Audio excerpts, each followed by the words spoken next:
Welcome everybody to another edition of Attention Talk Video. I'm your host, Attention Coach Jeff Copper, and we're here with Rob Tedisco. Welcome to the show, Rob.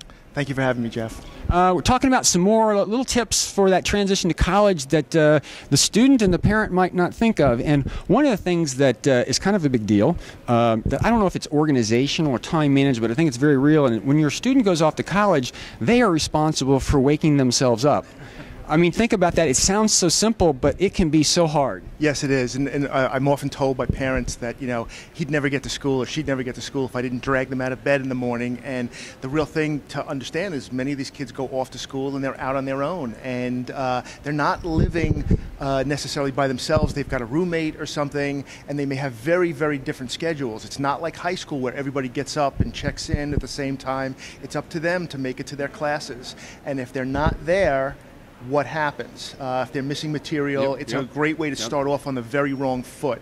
So I think that one of the reasons a lot of students will find success working with a coach is to help develop mechanisms, whether it's in terms of alarms or music starting or whatever it is, a roommate waking up the other roommate and vice versa. Whatever works for you works. And so it's just important that they get into the mindset of developing a way that they can work with themselves. I couldn't agree with you more.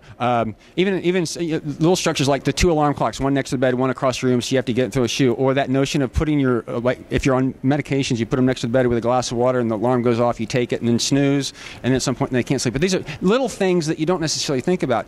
And another thing that is I know that my father did this for me. When I went off to school, I got a credit card because it was time for me to start to build my credit.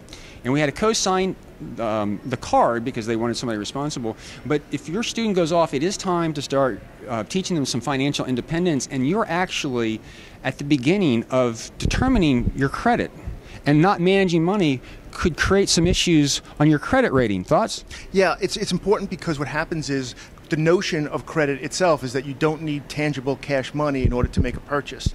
And teens or anyone with ADHD is often very impulsive, and it's difficult to fight off the impulsivity to eat out for dinner one night or to go buy something or whatever it is, and not having that tangible accountability of the money that you have $50 in your wallet and it goes down to zero. You don't know until the bill comes later on. And it's important that not only in trying to develop a mechanism for them to be able to support themselves, that you also build in some type of accountability so they know or keep track of their spending, because without that, they have no clue whatsoever. It's really important to keep it tangible if you can. Yes, because so much of today is you know, it comes in, goes out, you don't see it. And we talked about in many interviews about the need to externalize these types of things so you actually interact with your money to know what's there. And the thing is that you want to do accountability hopefully beforehand, because I'll tell you this story. Rob, I was in college, and after the first semester, there was a group that we ran with, and there was a girl who ran up, I don't know, it's like $1,500 worth of credit card debt. And it was so, she was from Japan, she was freaking out, she didn't know what to do, and she actually came over and she gave me all of her stuff so that she physically couldn't get to it unless she came to ask my permission, because that's the dire straits that she was in from her parents. And that was a relatively bad situation, and odd as it sounds, as I did with Kim, but she was knocking at the door all the time, putting pressure on me, and at some point you give up. But my point really is that you don't really realize it's the time for financial independence, and given those responsibilities are there, and you're actually building credit ratings, and many parents and students are not necessarily aware of that. Yeah, another thing that you can do, just as a thought, is instead of a full-blown credit card, it can be a debit card. And there's a certain amount of money that goes into the bank, and you and they can see as it dwindles down, so the credit doesn't get out of control.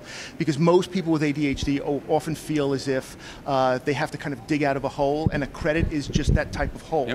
So that's really important. And I know my father, when the bank was at my house, he would deposit the money there, but I would be at Indiana at the time writing checks, and so it's funny because I knew what he put in each week. It was there, and I could only take so much out, and that notion of a debit card might be a good stepping stone. So just more good tips. And Rob, for our viewers out there, if you want to learn about Rob and the Edge Foundation, just go to edgefoundation.org. And Rob, thanks for coming on the show. Great, thanks again, Jeff. Take care, everyone.